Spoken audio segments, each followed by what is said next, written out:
글로벌 투데이 시간입니다. 태평양에 있는 섬인 괌.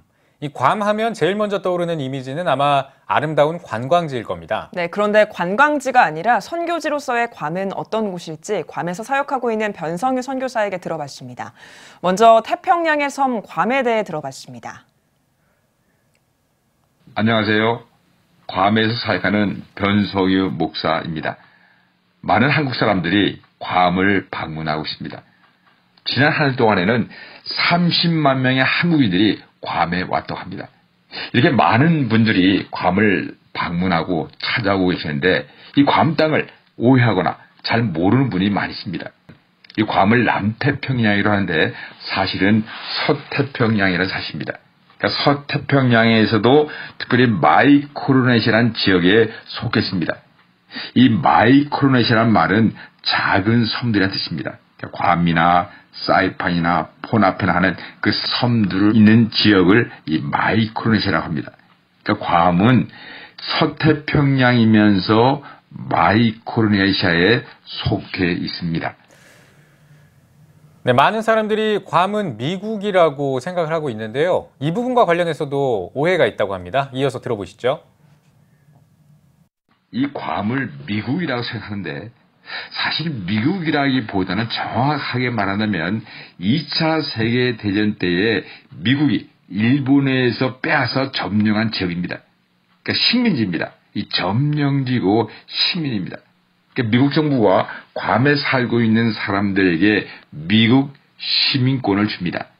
그러나 이 괌에 살고 있는 사람들은 미국 대통령 선거에 참여하셨습니다. 그러니까 미국의 중요한 선거에 참여하셨습니다.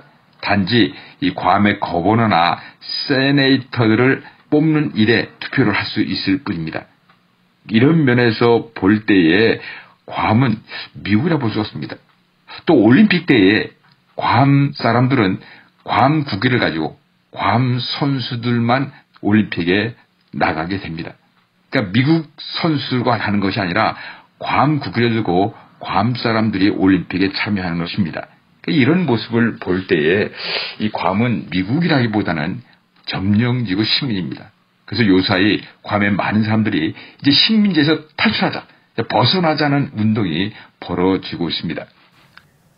네, 유명 관광지가 아닌 선교지로서의 괌은 어떤 곳인지도 물어봤습니다. 괌을 관광지로만 알고 있습니다. 그러나 사실은 관광지면서도 중요한 선교지입니다. 이 마이크로네시아에 작은 섬들이 많습니다. 이제 미국 정부가 이 작은 섬들과 컴팩트 오브 프리 어소시에이션이라는 그런 협정을 맺었는데 미국이 이 마이크로네시아에 있는 섬의 바다를 이용하는 대신에 이 섬 사람들에게 자유를 줬습니다.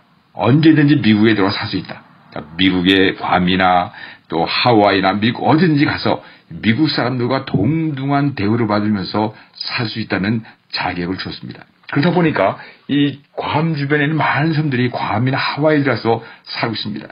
이 사람들이 괌에 들어와서는 빈민층이 되고 노숙자가 되는 것입니다. 그러니까 지금부터 3, 40년 전에 살던 모습으로 괌에 오기 때문에 그들은 이 현대 문명에 적용할 수가 없습니다. 그러다 보니까 이 사람들은 이제 빈민층으로 전락하게 됩니다. 바로 이런 사람들에게 한국교회요.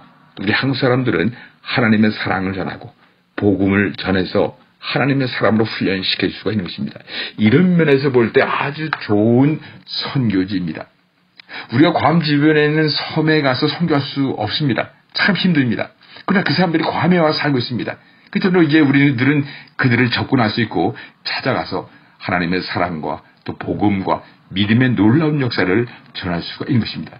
이런 면에서 볼 때 이 괌은 중요한 선교지가 될 수 있습니다. 이 중요한 선교지, 이 괌 땅을 위해서 기도하시고 하나님의 놀라운 일이 나타나기 위해서 기도해 주시기를 바랍니다. 네, 잘 들었습니다. 우리 한국교회도 괌에 대해 올바로 이해하고 중요한 선교지로서 관심을 갖고 지켜봐야 할 것 같습니다. 네.